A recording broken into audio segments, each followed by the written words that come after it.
mempunyai akhlak yang agung. Dan Aisyah, Ummul Mukminin Aisyah, iaitu isteri baginda sallallahu alaihi wasallam, ketika ditanya tentang akhlak Rasulullah, kata Aisyah, kana khuluquhul Quran. Adalah akhlak baginda itu ialah Al-Quran. Jadi untuk menghiasi diri dengan akhlak Rasul sallallahu alaihi wasallam, dia tiada cara lain melainkan seorang itu mestilah memberikan perhatian yang berat kepada Al-Quran dan menjadikannya sebagai petunjuk dalam kehidupan. Kerana apa yang akhlak Nabi itu adalah apa yang Allah perintahkan. Itu yang pertama. Kemudian yang keduanya, mengucapkan selawat dan salam ke atas baginda sallallahu alaihi wasallam. Yang mana ini merupakan suatu perintah daripada Allah ke atas orang-orang yang beriman. Ya ayyuhallazina amanu sallu alaihi wa sallimu taslima. Innallaha wa malaikatahu yusalluna 'alan nabi. Sesungguhnya Allah dan para malaikat berselawat ke atas Nabi. Ya ayyuhallazina amanu sallu alaihi wa sallimu taslima. Wahai orang-orang yang beriman, berselawatlah kamu ke atasnya dan berikanlah salam sejahtera ke atasnya. Jadi selawat dan juga salam itu merupakan perintah daripada Allah. Ia merupakan satu doa kita berdoa kepada Allah supaya Allah memberikan kedudukan yang tinggi, pujian, keampunan dan kebaikan kepada Rasulullah sallallahu alaihi wasallam. Dan bagi orang-orang yang berselawat ke atas baginda, kata baginda, siapa yang berselawat ke atasku sekali, dituliskan baginya 10 kebaikan. Man shalla alayya marratan wahidah kutiba lahu biha asyru hasanat. Dan kemudian kita disuruh untuk berselawat ke atas Nabi sallallahu alaihi wasallam apabila disebutkan nama baginda. Kerana orang-orang yang tidak berselawat ke atas baginda, bila disebutkan nama baginda sallallahu alaihi wasallam, itu Nabi sifatkan sebagai seorang yang bakhil. Itu yang tak nak untuk berselawat tak kala dia disebut nama Nabi sallallahu alaihi wasallam di sisinya. Itu yang kedua. Baik, jadi pagi ini kita akan melihat bukti kasihkan Rasul yang ketiga, iaitu kasihkan keluarga Nabi dan sahabat baginda. Ahli keluarga Nabi dan para sahabat baginda ialah orang yang hidup pada masa baginda, bertemu dan beriman dengan apa yang baginda bawa dan mati dalam keadaan Islam. Sumbangan dan pengorbanan mereka terhadap Islam amat besar. Allah menyebutkan dalam surah 9 ayat yang ke-100. A'udzu billahi minasyaitonir rajim. والسابقون الأولون من المهاجرين والأنصار والذين اتبعوهم بإحسان رضي الله عنهم ورضوا عنه وأعد لهم جنات تجري تحتها الأنهار خالدين فيها أبدا ذلك الفوز العظيم. والسابقون الأولون, orang-orang yang terdahulu, yang mula-mula memeluk Islam, yang beriman kepada Allah dan kepada Rasul, daripada kalangan muhajirin dan ansar. Wallazina taba'uhum biihsan, dan orang-orang yang mengikut jejak langkah mereka dengan sebaik-baiknya. Radhiyallahu anhum wa radu'an, Allah redha terhadap mereka semua, iaitu kepada para sahabat, ahli keluarga baginda di kalangan muhajirin dan juga ansar, dan sesiapa yang mengikut jejak langkah ahli keluarga Nabi dan para sahabat Nabi ini.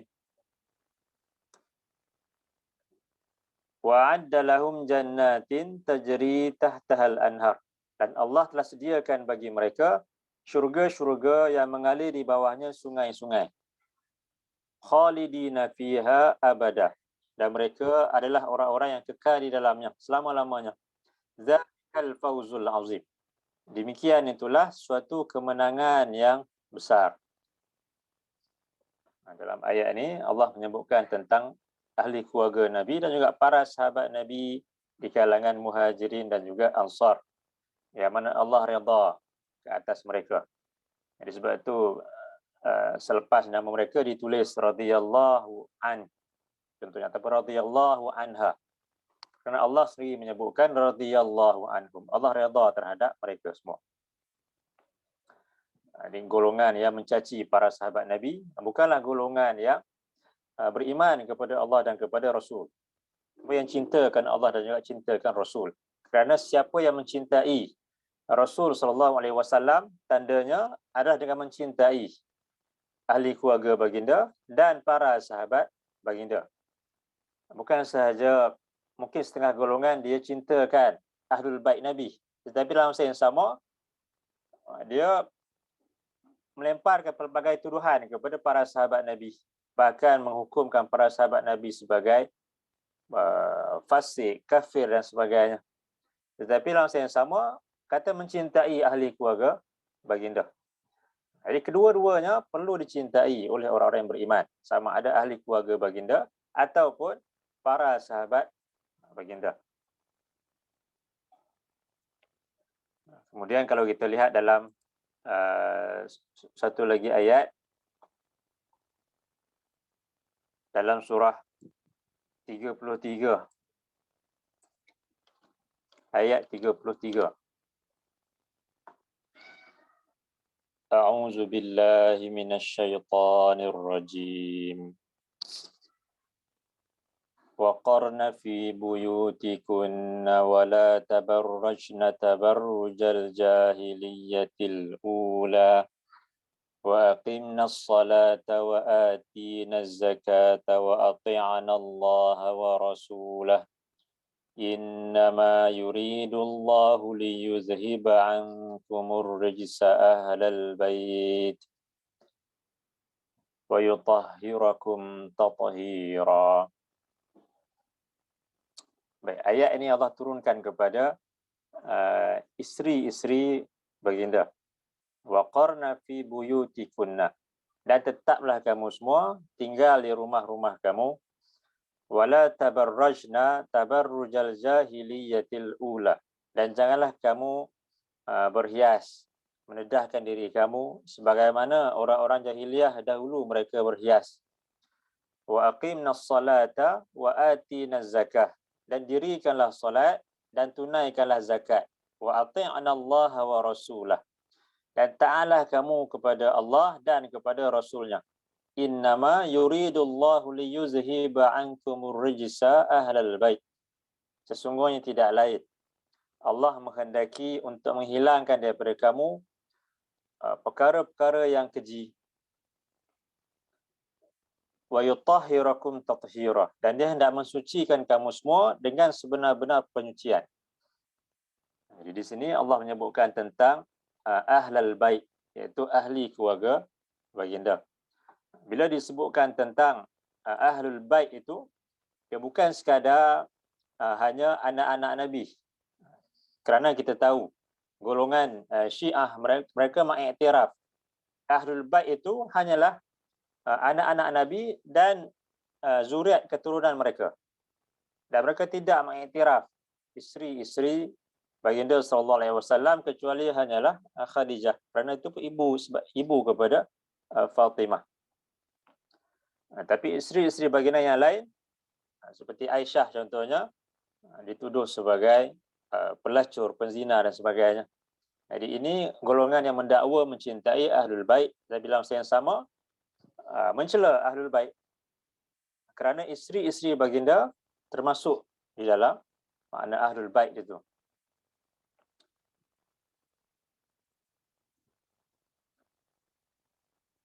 Kita kembali kepada nota tadi.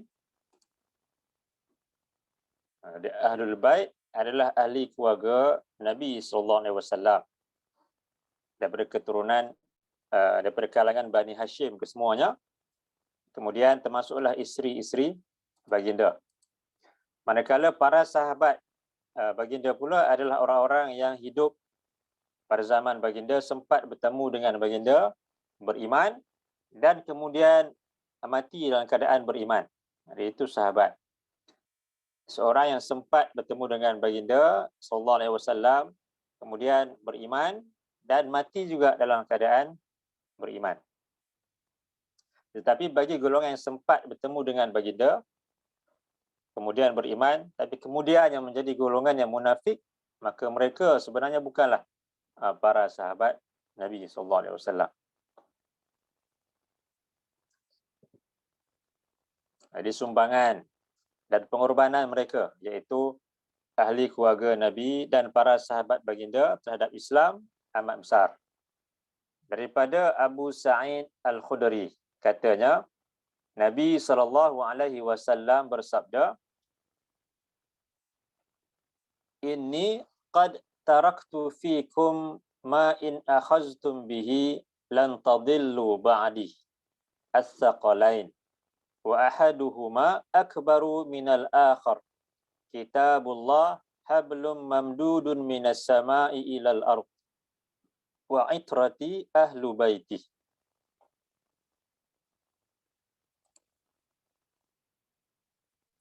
Sesungguhnya aku tinggalkan pada kamu apa yang jika kamu berpegang teguh dengannya, kamu tidak akan sesat sesudah peninggalanku, iaitu dua perkara yang besar. Salah satunya lebih besar dari yang lain. Kitabullah, iaitu tali yang terhulur dari langit ke bumi, serta para isteri dan keturunanku, iaitu Ahlul Bait. Ini Nabi sebutkan, Nabi tinggalkan kitabullah dan juga ahli keluarga baginda. Yang mana kitabullah itu lebih besar daripada Ahlul Bait. Dan Ahlul Bait itu jika anak cucu Nabi ini ada yang beriman dan ada juga yang ingkar kepada Allah. Itu tak pelik, kerana perkara yang sama juga berlaku kepada Nabi Nuh alaihi salam, iaitu anak baginda sendiri adalah seorang yang ingkar kepada Allah. Begitu juga isteri baginda, isteri kepada Nabi Nuh, termasuk di kalangan golongan yang musyrik, yang mana Allah tenggelamkan isteri dan juga anaknya itu dalam banjir besar. Begitu juga isteri kepada Nabi Lut alaihi salam. Jadi ini menunjukkan bahawasanya walaupun ada hubungan kekeluargaan dengan para nabi sekalipun, itu semata-mata tidaklah menyebabkan mereka ini boleh untuk diikuti. Kerana ada di kalangan mereka ini, di kalangan ahli keluarga para nabi dan para rasul ini, di kalangan mereka ini ada golongan yang ingkar, bahkan ada yang musyrik kepada Allah. Jadi yang benar-benar beriman, yang benar-benar mengikut Al-Quran dan juga As-Sunnah di kalangan mereka ini, mereka lah golongan yang patut untuk kita kasihi dan kita ikuti. Tapi di kalangan, kalaulah ada di kalangan mereka yang ingkar kepada Allah, jadi mereka bukanlah golongan yang layak untuk kita ikuti. Kalau kita lihat, Allah menyebutkan dalam surah 11 ayat 46 daripada ayat 45. Kita lihat surah 11 ayat 45 dan ayat 46.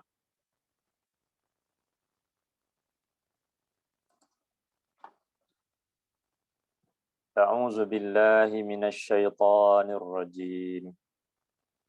Wa nada Nuhur rabbah faqala rabbi inna ibni min ahli wa inna wa'dakal haqqu wa anta ahkamul hakimin. Qala ya Nuhu innahu laysa min ahlik innahu amalun ghairu salih fala tas'alni ma laysa laka bihi ilm inni a'idhuka an takuna minal jahilin. Wa nada Nuhur rabbah. Nabi Nuh berdoa merayu kepada Tuhannya. Faqala rabbi, lalu Nabi Nuh berkata, wahai Tuhanku, inna bani min ahli, sesungguhnya anakku itu adalah ahlul baitku, adalah ahli keluarga aku. Wa inna wa'dakal haq, dan sesungguhnya janji engkau itu adalah benar. Wa anta ahkamul hakimin, dan engkau adalah Tuhan yang maha bijaksana daripada sekalian yang memberikan hukuman. Dan engkau lah Tuhan yang paling bijaksana ataupun yang paling layak memberikan hukuman daripada sekalian yang memberikan hukuman. Qala ya Nuh innahu laisa min ahlik. Kemudian Allah berfirman menjawab doa rayuan Nabi Nuh itu, wahai Nuh, sesungguhnya dia bukanlah termasuk di kalangan ahli keluargamu. Walaupun dia merupakan anak yang dilahirkan oleh isteri Nabi Nuh, anak Nabi Nuh sendiri, tetapi Allah nyatakan la innahu laisa min ahlik. Sesungguhnya dia bukanlah termasuk di kalangan ahli keluargamu. Innahu amalun ghairu salih. Sesungguhnya amalannya bukanlah amalan orang yang soleh, yang taat kepada Allah. Fala tas'alni ma laisa laka bihi ilm. Maka janganlah engkau memohon kepadaku apa yang engkau tak ada pengetahuan tentangnya. Inni a'izuka an takuna minal jahilin. Sesungguhnya aku menyampaikan nasihat kepadamu supaya janganlah kamu termasuk di kalangan orang-orang yang jahil.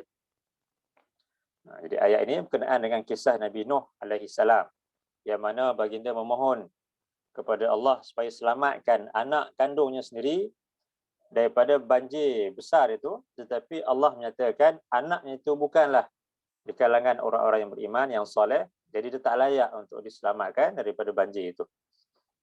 Jadi begitu jugalah bila kita menyebutkan ahlul bait Nabi, ahli keluarga Nabi, kita tak boleh nafikan bahawasanya ada di kalangan mereka ni golongan yang sesat daripada kebenaran, golongan yang engkar kepada Allah, golongan yang tidak berpegang kepada sunnah Rasulullah SAW.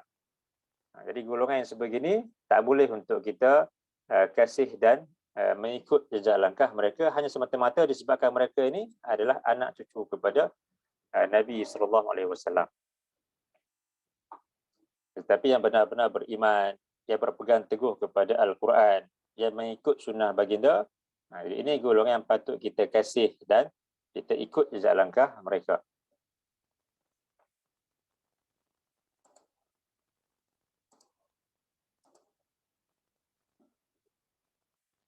Baik. Jadi kerana itulah Nabi sebutkanlah hadis ni, aku tinggalkan kepada kamu dua perkara yang besar, dan salah satunya lebih besar lagi daripada yang lain. Itu kitabullah, itu lebih besar lagi daripada ahlul bait. Kitabullah iaitu tali yang terhulur dari langit ke bumi serta para isteri dan keturunanku iaitu ahlul bait. Daripada Abu Hurairah katanya, Nabi SAW bersabda,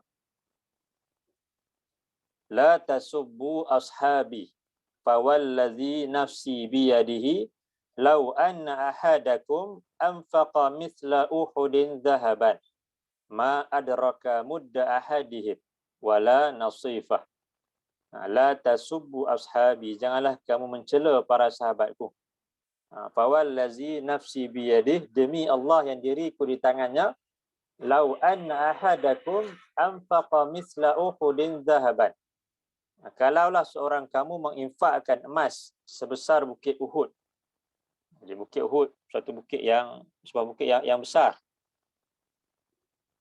Kalaulah ada seorang yang mempunyai emas sebanyak itu, kemudian dia menginfakkannya, Nabi nyatakan, ma adraka mudda ahadihim wala nasifah. Kamu takkan dapat menyamai secupak ataupun setengah cupak sumbangan mereka.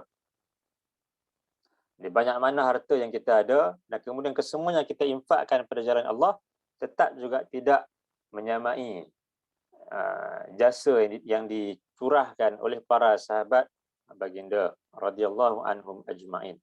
Disebabkan mereka lah golongan yang mula-mula beriman kepada Nabi ketika mana orang lain semuanya menolak dakwah Nabi itu, dan disebabkan mereka lah Islam boleh berkembang dan sampai kepada kita pada hari ini. Di kalangan kita ni yang beriman kepada Allah dan Rasul, Di situ ada jasa ahli keluarga Nabi dan jasa para sahabat baginda. Jadi sebab itu tak boleh untuk dengan mudah kita ni mencela para sahabat Nabi. Walaupun mungkin kita tahu ada sedikit perselisihan di kalangan mereka, contohnya di antara Ali dan juga Muawiyah, tapi untuk mencela mereka tak boleh. Disebabkan besarnya jasa mereka kepada kita semua.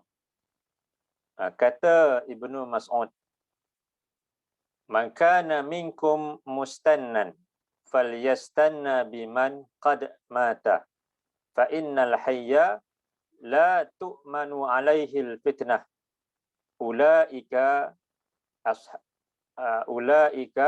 ashabu Muhammadin sallallahu alaihi wasallam kanu afdala hadhihi al-ummah abarraha quluban wa a'maqaha ilman wa aqallaha takallufan qaumun ikhtarahumullah li suhbati nabiyhi wa iqamati dinihi fa'arafu lahum fadlahum wattabi'uhum fi atharihim wa tamassaku bimastata'tum min akhlaqihim wa dinihim fa innahum kanu 'alal hadiyil mustaqim." Dikata Ibnu Mas'ud, sesiapa hendak mengambil teladan, maka teladanilah orang-orang yang telah meninggal. Mereka itulah para sahabat Muhammad sallallahu alaihi wasallam. Mereka adalah orang-orang yang paling baik hatinya di kalangan umat ini. Ilmu mereka paling dalam serta paling tidak suka membebankan diri. Mereka adalah suatu kaum yang telah dipilih Allah untuk menemani Nabi-Nya sallallahu alaihi wasallam dan menegakkan agamanya. Oleh kerana itu, tirulah akhlak mereka dan tempuhilah jalan-jalan mereka. Kerana sesungguhnya mereka berada di atas jalan yang lurus. Jadi ini kata-kata Ibnu Mas'ud berkenaan dengan para sahabat Nabi.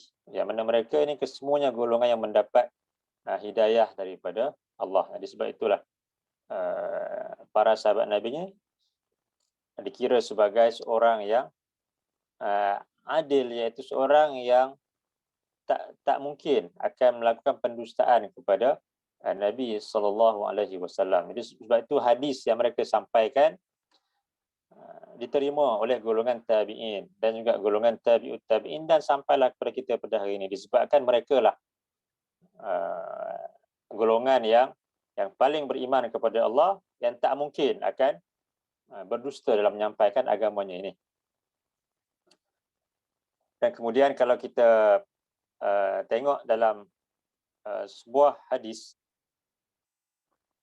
an Abi Hurairah qala Rasulullah sallallahu alaihi wasallam ma min rajulin yasluku tariqan yatlubu fihi ilman illa sahhalallahu lahu bihi tariqal jannah wa man abta'a bihi 'amaluh lam yusri' bihi nasabuh. Daripada Abu Hurairah katanya, Rasulullah sallallahu alaihi wasallam baginda bersabda, ma min rajulin yasluku tariqan yatlubu fihi ilman. Tiada seorang lelaki yang menempuh suatu jalan untuk menuntut ilmu illa sahalallahu lahu bihi tariqal jannah. Melainkan Allah akan mempermudahkan baginya jalan untuk menuju ke syurga. Walaupun kita rasa susah untuk menuntut ilmu, khususnya ilmu berkenaan dengan kitabullah dan juga sunnah Rasulullah itu, jadi itulah sebenarnya jalan untuk kita ni dapat menuju ke syurga Allah. Memang jalan untuk ke syurga itu susah dipenuhi dengan pelbagai bentuk cabaran dan juga cubaan. Sebaliknya jalan ke neraka itu disebutkan dalam sebuah hadis, dia dihiasi dengan perkara-perkara yang indah pada pandangan mata manusia dan yang manusia suka, yang hawa nafsu manusia ni suka. Jadi itu jalan ke neraka. Tapi jalan ke syurga ini perlu kepada usaha yang berterusan, yang bersungguh-sungguh, dipenuhi dengan pelbagai cabaran. Antaranya seperti nak menuntut ilmu ini juga banyak cabaran yang perlu kita hadapi. Dan Nabi sebutkan di sini lagi, wa man abta'a bihi amaluh lam yusri' bihi nasabuh. dan siapa yang dilambatkan oleh amalannya, itu dilambatkan masuk ke syurga, lam yusri' bihi nasabuh, dia tak akan dipercepatkan disebabkan oleh nasabnya. Jadi yang dalam hadis ini Nabi ajarkan bahawasanya yang penting itu adalah ilmu, kemudian amalan, dan nasab itu sama ada anak cucu kepada Nabi ke, anak cucu kepada para sahabat Nabi ke. Nasab semata-mata tidaklah menyebabkan seorang itu dapat masuk ke syurga ataupun cepat untuk masuk ke dalam syurga, tapi disebabkan oleh ilmu dan juga amalan itu. Baik, kita kembali kepada nota tadi. Itu yang ketiga, bukti kasihkan Rasul adalah kasihkan keluarga dan para sahabat baginda. Kemudian yang seterusnya, menggunakan panggilan yang disukainya. Daripada Anas bin Malik katanya, seorang lelaki memanggil Nabi SAW, ya sayyidana wa bana sayyidina wa ya khairana wa bana khairina. Wahai penghulu kami, anak penghulu kami, tokoh kami yang mulia, anak kepada tokoh kami yang mulia.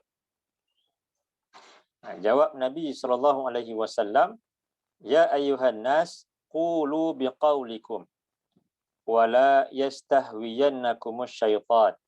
Ana Muhammadu bin Abdillah wa Rasulullah. Wallahi ma uhibbu an tarfa'uni fawqa ma rafa'ani Allah. Wahai sekalian manusia, panggillah aku dengan apa-apa panggilan yang kamu suka, tetapi jangan sampai syaitan memperdayakan kamu. Aku ini Muhammad bin Abdullah, Rasulullah. Demi Allah, aku tidak suka kamu mengangkat diriku melebihi yang Allah angkatkan. Jadi Nabi tak suka dengan panggilan-panggilan yang berlebih-lebihan. Kerana itu yang menyebabkan kaum Ahlul Kitab menjadi sesat. Apabila mereka memanggil Nabi Isa itu lebih daripada yang sepatutnya. Bahkan menganggap Nabi Isa itu sebagai anak Allah. Itu juga yang berlaku kepada sebagai umat Islam. Kadang-kadang dalam kita nak berselawat kepada Nabi, nak menghormati Nabi, menyayangi Nabi, mencintai Nabi, kadang-kadang dimasukkan perkara-perkara yang melampau dalam pujian kepada baginda. Sampai dinyatakan, kalaulah bukan disebabkan Rasulullah itu, Allah tidak akan menciptakan alam ini. Jadi ada hadis yang palsu menyebutkan perkara tersebut. Kalaulah bukan disebabkan Rasulullah itu, Allah tidak akan menciptakan alam ini. Ini suatu pujian, walaupun kita nak memuji Nabi, tapi ia satu pujian yang melampau, yang tak ada, yang tak disebutkan Allah dan juga tak disebutkan oleh Nabi SAW sendiri. Kalau kita lihat dalam hadis Nabi, cuma Nabi ada sebutkan dalam sebuah hadis, haddatsani Abu Hurairah qala Rasulullah sallallahu alaihi wasallam,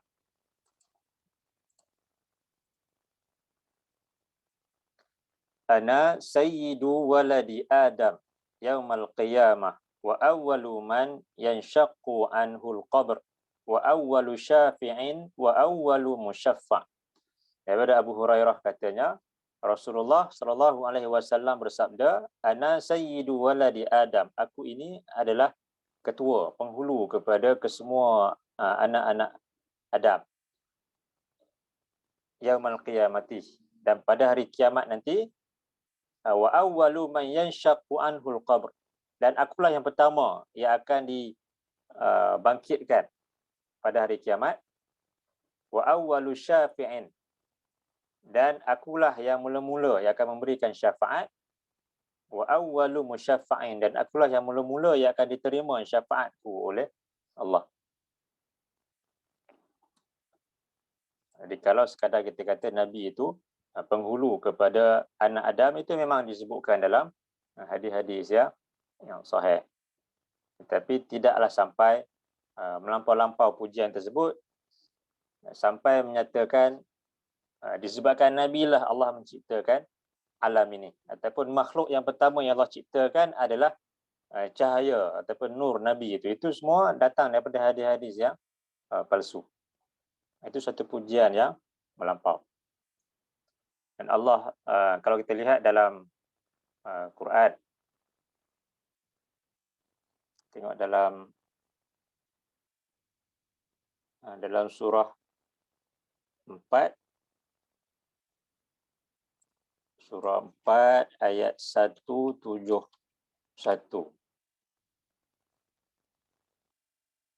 A'udzu billahi minasyaitonir rajim.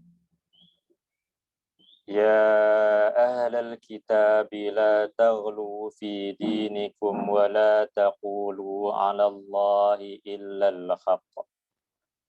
Innamal masihu Isa ibn Maryam rasulullah wa kalimatuh. Innamal masihu Isa ibn Maryam rasulullah wa kalimatuhu alqaha ila Maryam wa ruhum min. Fa'aminu billahi wa rusulih wa la taqulu thalathah. Intahu khairan lakum. Innamallahu ilahun wahid. Subhanahu an yakuna lahu waladun lahu ma fis samawati wa ma fil ard. Wa kafa billahi wakila. Ya ahlal kitab, wahai ahlul kitab, la taghlu fi dinikum, janganlah kamu melampaui batas dalam agama kamu. Wala taqulu 'ala Allah illal haq, dan janganlah kamu mengatakan terhadap Allah, mendakwa sesuatu yang datang daripada Allah itu illal haq, melainkan hanyalah kebenaran.